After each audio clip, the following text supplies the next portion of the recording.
Doctor वैदिक से पूरे विवाद पर बातचीत की हमारे संवाददाता अहमद अजीम ने। साथ हैं वेद प्रताप वैदिक साहब, उनसे बात करते हैं। वैदिक साहब, राहुल गांधी का जो बयान था उसके ऊपर क्या कहना है आपका? उन्होंने कहा कि आपके आरएसएस से संबंध है, क्या कहना है? देखिए, मैंने बहुत साफ कहा कि मैं आरएसएस का पूरे जीवन में 70 साल में एक दिन भी स्वयं सेवक नहीं रहा। और राहुल जी बहुत बड़े आदमी हैं, उन्होंने कांग्रेस को इतने ऊंचे स्थान पर पहुंचा दिया है। अब उनके बयान पर मैं क्या प्रतिक्रिया करूं? आरएसएस के जो कई हिमायती हैं उन्होंने कहा कि इस बयान के ऊपर जो है डिफेमेशन सूट फाइल करेंगे। हाँ, तो ये आप करेंगे? मेरे पास इतने पैसे ही नहीं है कि मैं डिफेमेशन सूट फाइल करूं। ये बताइए, पार्लियामेंट में आपकी जो इस मीटिंग है इसको लेकर बराबर जो है जो हंगामा चल रहा है उस पर आपका क्या कहना है? और कह रहे हैं कि गिरफ्तारी की मांग हो रही है। नहीं, मैं तो गिरफ्तारी से डरता नहीं हूँ। 12 साल की उम्र में पहली बार गिरफ्तार हुआ था। उसके बाद इंदौर में जन आंदोलन चलाते हुए कई बार गिरफ्तार हुआ, दिल्ली में भी कई बार गिरफ्तार हुआ। कोई मैं गिरफ्तारी वगैरह से डरता नहीं हूँ। लेकिन सांसदों को जो चिल्ला रहे हैं उनको थोड़ी गंभीरता का परिचय देना चाहिए। और अगर वो इतने ही नाराज है मेरे बयान से तो वो चाहें तो मेरे घर आएं, उनका मेरा स्वागत है। वो चाहें तो मुझे अपने घर बुलाएं। वो हाफिज सईद से ज्यादा डेंजरस नहीं है। बिल्कुल। मैं अगर हाफिज सईद के पास जा सकता हूँ तो हमारे इन सब शहीदों के पास भी जा सकता हूँ और उनको जाके मैं ये व्याख्या करूं कि वहां मैंने क्या कहा था। और मेरी व्याख्या की जरूरत नहीं है। मेरा पूरा इंटरव्यू अगर ध्यान से सुन लें तो उनकी आंखें खुल जाएंगी। आरएसएस से आपको कोई संबंध है, जैसा वो कह रहे हैं? कितनी बार कह चुका हूं कि एक दिन भी मैं स्वयं सेवक नहीं रहा हूं। डॉक्टर वेद प्रताप वैदिक इस वक्त हमारे साथ जुड़ चुके हैं, सीनियर जर्नलिस्ट हैं। स्वागत है आपका डॉक्टर वैदिक जी। मेरा सीधा सीधा सवाल है, देखिए आज जो भी आपसे सवाल पूछे गए, आज जो कुछ भी संसद में हुआ, जो भी चीजें हुई, वो सारे जवाब आपने दे दिए। कुछ सवाल ऐसे हैं जिनके जवाब शायद अभी भी हम तलाश रहे हैं। आपको नहीं लगता कि सरकार को आपकी इस मुलाकात की वजह से बैकफुट पर आना पड़ा है, एम्बैरेसमेंट हुआ है?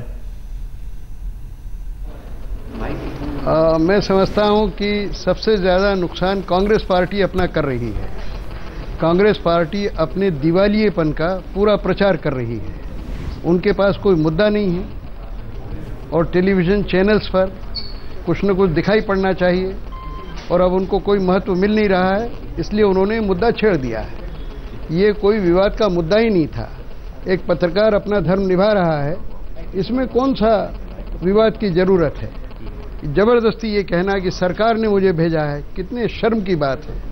देखिए, एक भी किसी भी दूर दराज का कोई संबंध नहीं मेरा पूछूंगा यहाँ पर इस यात्रा से। आपने एक चीज बोली यहाँ पर कि एक पत्रकार अपना धर्म निभा रहा है। हम सब जानते हैं साउथ एशिया पर आपकी बहुत बड़ी पकड़ है, आपको यहाँ पर एक्सपर्ट के तौर पर देखा जाता है।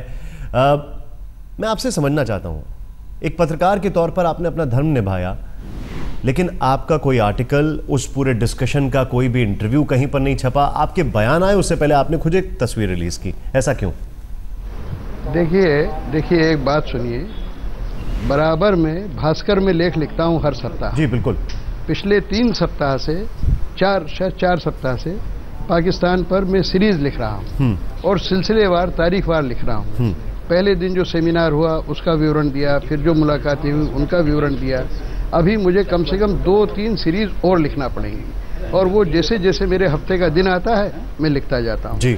इसके अलावा नया इंडिया में मैं लगभग रोज एक लेख, ये जो इंटरव्यू है ये कहीं पर आया, यहाँ भी लिखता रहा हूँ जी। ये इंटरव्यू जिस दिन मैं यहाँ आया भारत, मैं अब नाम नहीं लेना चाहता हूँ, देश की एक बहुत बड़ी न्यूज़ एजेंसी से मैंने कहा कि ये ऐसे इंटरव्यू मैंने किए हैं 2-3, और मेरा मतलब ये था कि हाफिज सईद तो ठीक है, मियाँ नवाज शरीफ से जो मेरा इंटरव्यू हुआ है वो बहुत महत्वपूर्ण है। वहाँ के विरोधी नेताओं से जो इंटरव्यू हुआ है भारत पाक रिश्तों को आगे बढ़ाने में वो बहुत महत्वपूर्ण है। उन्होंने कोई ध्यान ही नहीं दिया। मुझसे कहने लगे कि हमारा कॉरेस्पॉन्डेंट वहाँ है पाकिस्तान में, उससे हम कहते हैं कि वो सारे आपके इंटरव्यूज जो वहाँ हुए हैं उन सब से बात करके, आपसे बात करके एक फिर बड़ी रपट किसी संडे को चला देगा। तो मैं इंतज़ार करता रहा, लेकिन इसी बीच रजत शर्मा जो कि बहुत प्रसिद्ध एंकर हैं, उनका फ़ोन आया। उन्होंने अपने आप पूछा मुझसे कि आप वहाँ किस किस से मिले। तो मैंने एक लंबी फेहरिस्त जो मुझे थी डायरी सामने रख के मैंने उनको बता दिया जी। तो उन्होंने कहा आप हाफिज सईद से भी मिले जी। मैंने कहा भाई उससे ज़्यादा महत्वपूर्ण मैं मियाँ नवाज शरीफ से मिला जी। तो उन्होंने कहा आज रात को मैं एक कार्यक्रम कर रहा हूँ आपकी यात्रा पर। मैंने सारी बात जो हाफिज लेकिन डॉक्टर वैदिक, आपने पिक्चर तो अपनी रिलीज की, बता दी। आपने अपनी जो पिक्चर रिलीज की हाफिज सईद के बाद, उसके बाद जो आपके डॉक्टर वैदिक बयान आए, एक शिकायत लोगों की ये रही कि डॉक्टर वैदिक जो इतने सीनियर जर्नलिस्ट हैं, उनका जब पहले दिन बयान आया तो ऐसा लग रहा था जैसे वो हाफिज सईद का केस पुट फोर्थ कर रहे हैं, मतलब हाफिज सईद का केस रख रहे हैं, उसके मतलब कुछ लोगों ने तो बहुत एक्सट्रीम में जाकर सोशल चैनल्स पे लिख दिया कि वो उसके प्रवक्ता के तौर पर कर रहे हैं। आपको लगता नहीं है कि जिस तरीके से आपने हाफिज सईद का केस रखा ये थोड़ा सा गलत था? जैसे मैं आपको एक बताऊं, गलत आप किसको कहते हैं? आप पत्रकार हैं ना। जो बात हाफिज सईद कह रहा है वो बात वैसी की वैसी कहूं या उसको डिस्टोर्ट करूं? जैसे कि कई टीवी चैनलों ने मेरे इंटरव्यू को डॉन के साथ डिस्टोर्ट कर दिया है और पार्लियामेंट को गुमराह कर दिया है। मैं अनैतिक पत्रकारिता करूं कि जो हाफिज सईद ने नहीं कहा है वो कहूं, जो हाफिज सईद ने कहा है वो न कहूं? ये करूं क्या? मैं वही करूंगा ना जो हाफिज सईद ने मुझे कहा है, और मैं वही कहूंगा ना जो मैंने हाफिज सईद को कहा है। मैं गलत बात कैसे कह सकता हूं? आपने कहा, आप जिक्र कर रहे हैं कि आपके इंटरव्यू को डिस्टॉर्ट कर दिया गया। आपने कश्मीर की आजादी की डॉन वाले, हाँ जी, डॉन वाला इंटरव्यू हम भी दिखा रहे हैं वो इंटरव्यू, कहाँ पे उसको डिस्टॉर्ट कर दिया गया? पूरा इंटरव्यू आपने वो इंटरव्यू कहाँ से लिया, पहले मुझे ये बताइए, आपको कैसे मिला? मैं सोशल हैंडल्स पे था वो, और हमने बाकायदा वहाँ से डाउनलोड किया वो इंटरव्यू। हाँ, तो आप ये जो सोशल एंगल्स इंटरव्यू चला रहे हैं वो सब इंटरेस्टेड पार्टी। आप एक अच्छे पत्रकार हैं, आपका काम क्या होना चाहिए? सोर्स तक पहुँचना। आप YouTube में आपका स्टेटस क्या है? उस पूरा है कश्मीर पे आपका स्टेटस क्या है? हाँ, अब ये आप ठीक बात कर रहे हैं। उसमें मैंने क्या कहा, उस पत्रकार ने मुझसे पूछा कि कश्मीर के नेताओं से आपकी मुलाकात हुई? मैंने कहा बिल्कुल मुलाकात हुई, मेरे पास छुपाने की तो कोई बात नहीं है। उनका जो मकबूजा कश्मीर है, ऑक्यूपाइड कश्मीर, उसके जो 92 साल के बूढ़े नेता हैं जिनको वो कहते हैं मुजाहिदीन अव्वल, और जो जम्मू कश्मीर के कई बार प्रधानमंत्री रहे, उनसे मैं मिलने गया तो उन्होंने मुझसे कहा कि मैं अब बूढ़ा हो गया हूं और किसी भी समय मेरा अंतिम दिन आ सकता है। तो मैंने कहा कि आप गयूम साहब, सरदार साहब, मैंने कहा सरदार साहब आप क्या चाहते हैं? बोले आपसे मेरी एक दरखास्त है, और उन्होंने हाथ जोड़ने जैसी मुद्रा बनाई, और बुजुर्ग आदमी है, एक दरखास्त है, एक बार मैं श्रीनगर का दर्शन कर लूँ, चला जाऊँ वहाँ। तो मैंने कहा आप आ जाइए, पासपोर्ट के लिए, वो वीज़ा के लिए अप्लाई कर दीजिए, जरूर भारत सरकार क्यों नहीं आने आपको देगी। उनको दिल्ली बुलाया गया था भारत सरकार ने 8-10 साल पहले, भीम सिंह जी और मैंने उनसे कई बार यहाँ दिल्ली में मुलाकात। सर थोड़ा सा अभी भी आप कर लीजिए, आ जाइए। वैदिक जी थोड़ा सा उन्होंने कहा कि मैं बिना पासपोर्ट वीजा के कश्मीर पे, जी कश्मीर पे, तो उस पत्रकार ने मुझसे पूछा कि वो मुजाहिदीन अव्वल अगर कश्मीर आना चाहें तो आपकी क्या राय है? तो मैंने कहा कि वो बिल्कुल आ जाए, और इस उम्र, जितनी उम्र है उनकी, वो किसी प्रकार का खतरा नहीं कर सकते। तो वो मुझसे कहने लगे कि आप अपनी सरकार से कहेंगे कि उनको बुला ले। मैंने कहा अगर सरकार को सब ठीक लगेगा तो वो बुला लेगी। तो फिर कहने लगे वो कि आप कश्मीर की आज़ादी को नापसंद करते हैं क्या? मैंने कहा मैं कश्मीर की आज़ादी वैसी ही चाहता हूँ जैसी कि भारत में हम सब नागरिकों की आज़ादी है। जिस तरह से दिल्ली में मैं आज़ाद हूँ और आप या कोई पत्रकार इस्लामाबाद में आज़ाद है, ऐसे ही आपके कश्मीर में और हमारे कश्मीर में सब लोग आज़ाद रहना चाहिए। ऐसी आज़ादी मुझे पसंद है। लेकिन एक बात का ध्यान रखें कि इस कश्मीर को आप अलग करने की बात करेंगे, जो यूएन का जो कहा जाता है ना कि यूएन रेजोल्यूशन लागू करने के बाद, प्लेबिसिट के बाद थर्ड ऑप्शन एक्सरसाइज करेंगे, मैंने कहा सबसे खतरनाक काम होगा।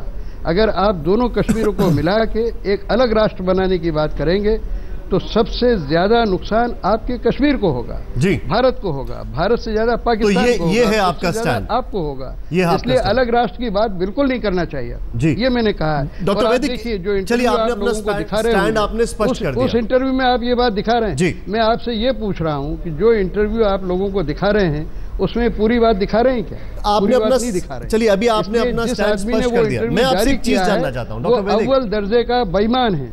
जो आदमी उस इंटरव्यू को जोड़ तोड़ के दिखा रहा है वो कितना बड़ा देशद्रोह का काम। चलिए ये मैंने मान लिया कि आपके इंटरव्यू को डिस्टॉर्ट किया। मैं आपसे कुछ चीज जानना चाहता हूं डॉक्टर वैदिक, एक मिनट सुनिए जरा मेरी बात। देखिए गुलाम नबी आजाद जैसा भला आदमी, गुलाम नबी आजाद ये जानना चाहता हूं भला आदमी मुझ पर व्यंग्य कस रहा है, कितने शर्म की बात। आप डॉक्टर वैदिक कोई भी इंटरव्यू हम डॉक्टर वैदिक सुन लीजिए आप मेरी बात, एक मिनट मैं आपके पास आ रहा हूं। ये अनैतिकता है। अगला वाक्य कहां गया मैं आपसे पूछता हूं। डॉक्टर वैदिक मैं आपको पूरा इंटरव्यू सुना रहा हूं। वो उड़ा दिया। एक मिनट डॉक्टर वैदिक एक हाँ, पूरा सुनाइए। देखिए हम सभी लोग टेलीविजन में, आप खुद भी टेलीविजन में काम कर चुके हैं, आप खुद भी टेलीविजन स्टेशन पे आते हैं, मेरा कहने का मतलब ये है हम सभी जानते हैं कि एडिटिंग कहां से हो सकती है, कहां से नहीं हो सकती है। अब आपका ये कहना है फिर गायब कर दिया। हाँ, अब आपका ये कहना है कि इसके आगे वैसे आपने क्या कहा था ये बता दीजिए अब हमें। ये बिल्कुल इमोरलिटी है, दिस इज इमोरल जर्नलिज्म। मैंने आपसे फिर कहा कि इसका अगला वाक्य सुनाइए, आप क्यों नहीं सुना? मैं उसको सुनाने जा रहा हूँ, लेकिन इमोरल जर्नलिज्म में आप पढ़े। आप मुझे ये बताइए कि डॉक्टर वैदिक इसके आगे वैसे आपने क्या कहा था? आप 3 बार कहे कि सुनाने जा रहा हूँ और सुना नहीं रहे, क्यों डर रहे हैं उस वाक्य से? नहीं, मैं बिल्कुल नहीं डर रहा हूं। सुनाइए ना, मैं आपको उस वाक्य को हटा के थोड़ा सा गुमराह कर रहे हैं पूरे देश। मैं आपको पूरा इंटरव्यू एज इट इज वो भी सुना देंगे। मैं आपसे ये जानना चाहता हूँ, आप अभी हमारे साथ बैठे हुए हैं, मैं आपसे डॉक्टर वैदिक नहीं डॉक्टर वैदिक आप इस चीज को समझे कि थोड़ा सा वक्त लगता है, हम चीज दिखाने में थोड़ा सा वक्त लगता है, लेकिन उस वक्त को मैं आपके सामने ये जानना चाहता हूँ कि आपने क्या कहा था। आप बता दीजिए हमें आपने क्या कहा था, आपका इसके आगे एक्सटेंशन क्या था? वो तो मैं कह चुका हूँ, वो मैंने आपको बता दिया। मैंने ये कहा लेकिन ये थर्ड ऑप्शन बहुत खतरनाक है, इसको हमें बिल्कुल स्वीकार नहीं करना चाहिए। अगर इसको स्वीकार करेंगे तो भारत को जरूर नुकसान होगा, लेकिन तो भारत से ज्यादा आपका ये कहना है कि आपने ये कहा है, और पाकिस्तान से ज्यादा नुकसान कश्मीर को होगा। आपने ये कहा है, इसके आगे आपका एक्सटेंशन है कि ये थर्ड ऑप्शन बड़ा खतरनाक है। मैं आपसे एक सवाल पूछ रहा हूं। हाँ। आज जब कांग्रेस आपको लेकर सरकार से जोड़ रही है, आपको लेकर सवाल खड़े कर रही है, तो इसमें कांग्रेस के डबल स्टैंडर्ड्स कहाँ हैं? जब मणिशंकर अय्यर हाफिज सईद के साथ एक मंच पर दिखाई देते हैं पिछले साल, तो बाकायदा अभिषेक मनु सिंघवी ने कहा था कि ऐसा नहीं होना चाहिए। आपके जो संबंध हैं, जिस तरीके से आपकी नजदीकियां रही हैं बीजेपी सरकार के साथ, बाबा रामदेव के साथ, अगर आपको जोड़ा जा रहा है तो इसमें कहां गलत है? इसमें गलत यह है कि मणिशंकर अय्यर एक पार्टी के सदस्य हैं। मणिशंकर अय्यर पार्लियामेंट के मेंबर हैं। मैं अपने आज़ाद रहने की कीमत चुका रहा हूं। क्या आप समझते हैं पार्लियामेंट का मेंबर नहीं बन सकता था? मैं मिनिस्टर नहीं बन सकता था? मैं किसी पॉलिटिकल पार्टी का सदस्य नहीं बन सकता था? मैं प्रधानमंत्री नहीं बन सकता था इस देश का? आप मुझे बताइए। ये सब कीमत चुका रहा हूं अपनी आज़ादी की, अपने आज़ाद रहने की।